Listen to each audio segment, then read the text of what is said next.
kalau ada orang hutang uang ke saya 1 juta rupiah, kemudian orang itu belum bayar, maka setiap hari kita akan mendapatkan pahala sodako sebesar jumlah uang yang kita berikan sebagai pinjaman.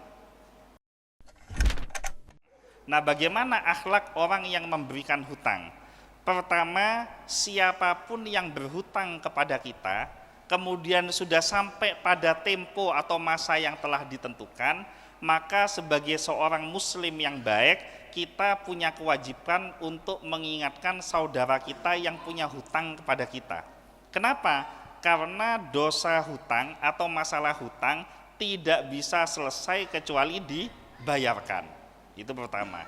Kemudian yang kedua, kalau seandainya ketika kita datangi kok yang punya hutang ini masih belum punya kemampuan untuk bayar, maka di dalam Al-Quran diterangkan wa in kana dzu usratin fanadhiratun ila maisarah.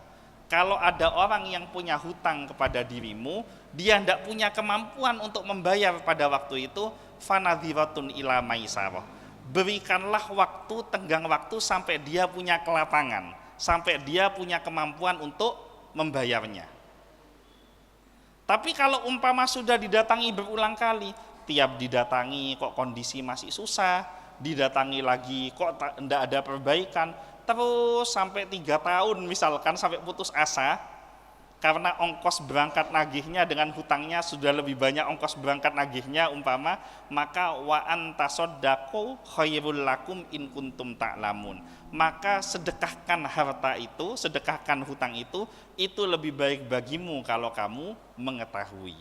Nah, dalil ini diperuntukkan untuk orang yang memberikan hutangan, bukan orang yang punya hutang. Jadi jangan dibalik. Misalkan bapak ibu punya hutang, didatangi sama yang nagih, langsung ngeluarin ayat wa antasoddaqu khairul lakum, maka sedekahkan itu lebih baik bagi dirimu. Jadi jangan dibalik.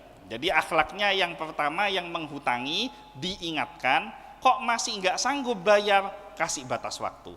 Masih nggak sanggup bayar juga, maka sedekahkan, itu jauh lebih baik. Kenapa kok jauh lebih baik? Karena begini, di dalam sebuah kitab diterangkan, kalau ada orang hutang uang ke saya 1 juta rupiah, kemudian orang itu belum bayar, maka setiap hari kita akan mendapatkan pahala sodako sebesar jumlah uang yang kita berikan sebagai pinjaman.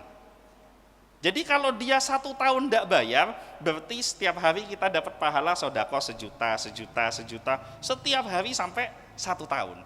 Itu kalau hutang, apalagi kalau itu disedekahkan. Jadi ayo latihan, yang punya hutang harus punya komitmen untuk mau membayar. Yang menghutangi kalau memang sudah frustasi seperti bapak, sudah putus asa kok tidak bayar-bayar, maka wa antasoddaqu khairul lakum. Sedekahkan, insya Allah Allah akan gantikan rizki yang jauh lebih baik, akan digantikan rizki yang jauh lebih berkah. Itu pertanyaan.